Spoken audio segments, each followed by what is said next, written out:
Hey cats, what's happening? I wanted to show you some of the stuff we've been getting out of the garden. Look at this thing. It weighs about 5 pounds. We got another one up here, a squash with it, and a couple more right here. The garden's starting to come in. In fact, I think probably by next week we'll be into tomatoes. Let's head outside here. Oh, excuse me. Oh, hi, beautiful people. Hope you're all doing well. I didn't mean to bother you. It looks like you're doing your checkbook. I am. How are things balancing out there? Okay? Yeah, just a couple days ago, her checking account got compromised. And there was, 17? 17 charges from Canada, New Jersey, California. Yeah. People dipped into my account. So, and a lot of them happened within just a day or two. So she called the bank, and she first went down to the bank and they issued her a new card. They said, well, we'll give you a card with the same number.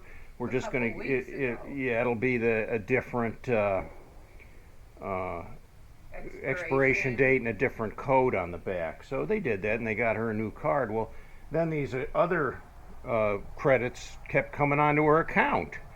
And she was getting pretty ticked off, thinking, well, good grief, I got a new card. Why are people still using, hacking into my account? Well, as it turns out,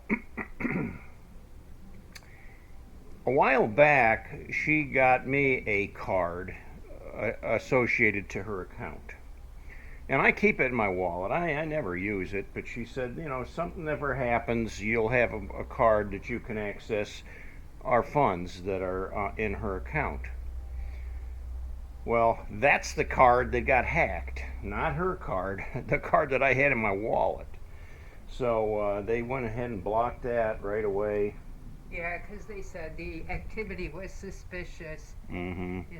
All the charges. It was Apple and Gap and Mattel, places I don't shop. Right, so we got it all straightened out, and I think you were waiting for a couple of them to clear. They hadn't cleared yet. Yeah. And then you got to call the bank back. And I can file a report once they clear. Mm-hmm.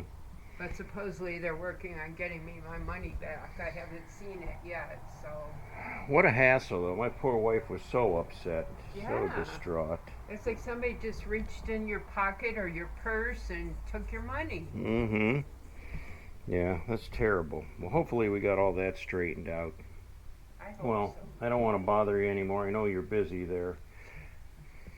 Anyway, I had to show you the fruits of the garden. In fact, we had so much that the neighbor girl just came over and took some squash, zucchini, some jalapeno peppers, whatever. We even picked some sunflowers for her to take home. Just have an abundance of stuff here, so she was happy to get it and said that they will use it. I hear gunshots again. You'd think when you live out here in the country it would be all peaceful and calm and quiet, but it's every day we hear gunshots around here. From all different directions they can come. Northeast, southwest, it doesn't matter.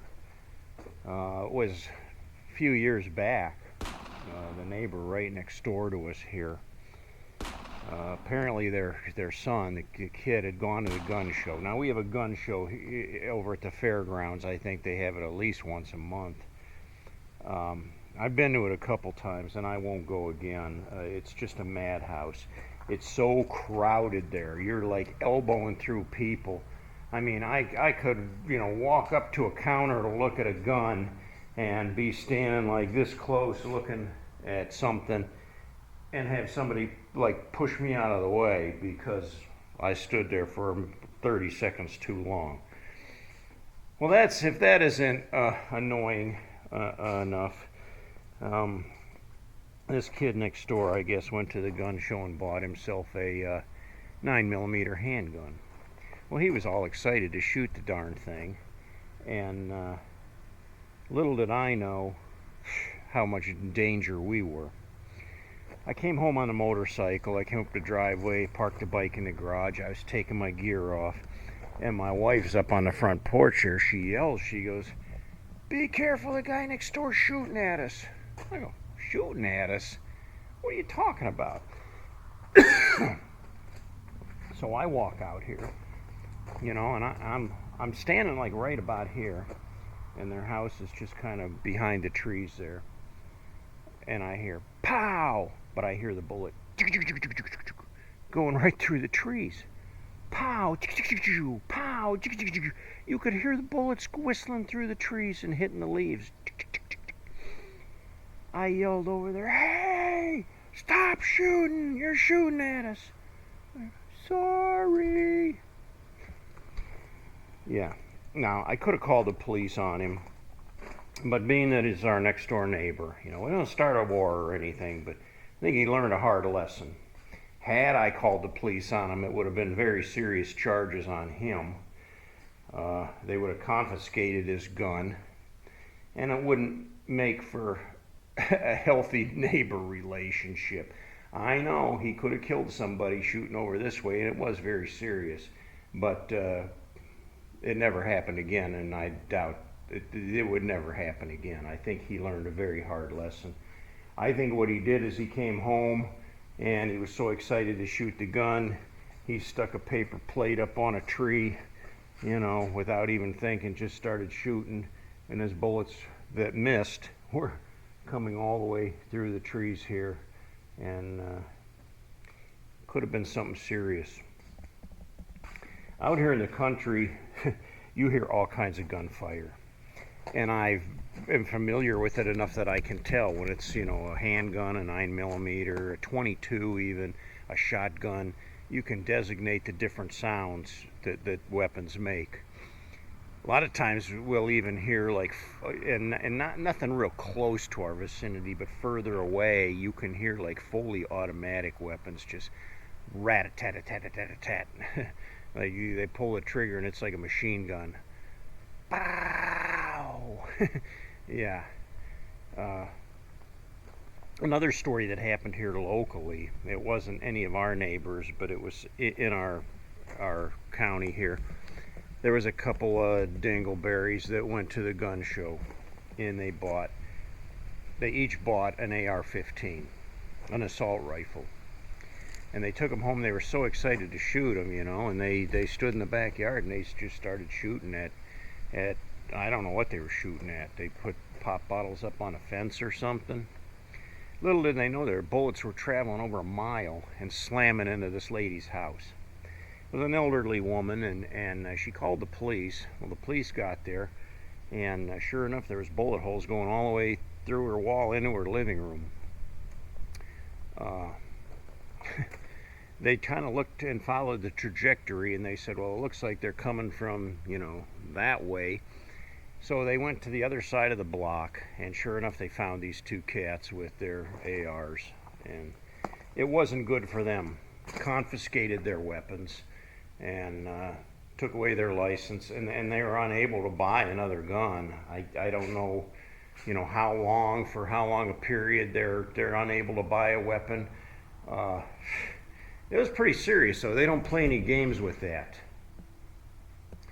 A lot of times when I am working out in the yard and I hear the gunfire, I'm always thinking in the back of my head that one day I could feel a bullet piercing through me, because like right next door you'll hear pow pow pow pow, and you'll hear it early in the morning. It could be 8 o'clock in the morning, 9 o'clock. Sometimes it's in the middle of the day, and sometimes it's late at night. Sometimes even after dark you'll hear gunshots. I always look at the side of the house here because I'm thinking one of these days I'm going to find a bullet hole. The only thing I've ever found is this suspicious little hole right there. It's like perfectly round, and I wonder if that was from a carpenter bee, or if it was a stray bullet that slammed into the wood there. But thank goodness we have a log house, so I don't think those bullets could penetrate the logs. Anyway, Once we're indoors, I think we're okay. I always say that living here is like being in a Detroit ghetto. Because we hear gunshots so much around here. The other thing we hear are like massive explosions. And not real close, but you can hear them thundering off in the distance, and sometimes they'll even you'll even feel the building shake from the explosion. Now all I can assume from those is that somebody's shooting a tannerite. You know, tannerite is a substance that you can put on a target. It's for target practice. And you put a small amount there. I've never used it, but it ignites on impact. So when the bullet slug hits it, the impact of it makes it explode, and it's supposed to just like make a little pop and a little cloud of smoke. But when they take it to extremes and they use massive amounts of it, they'll wrap it around a tree with duct tape, and then they'll shoot at it, and it'll make a massive explosion big enough that it'll take a whole tree down. Yeah, and I don't know what the legal ramifications of that are. I don't think it's legal to use it that way. It's supposed to be used as it's intended for target practice. But I think some people around here take it beyond that limit. Whether they even ever get called on about it or not, I don't know. I'm sure people call and complain when they hear these massive explosions. I mean, it sounds like a bomb going off, like somebody's house is going down. But you'll look on the news and you won't see or hear anything about it. So, well, hopefully nothing serious ever happens around here where I get wounded by mowing the lawn. I want to be around to make more videos for you guys.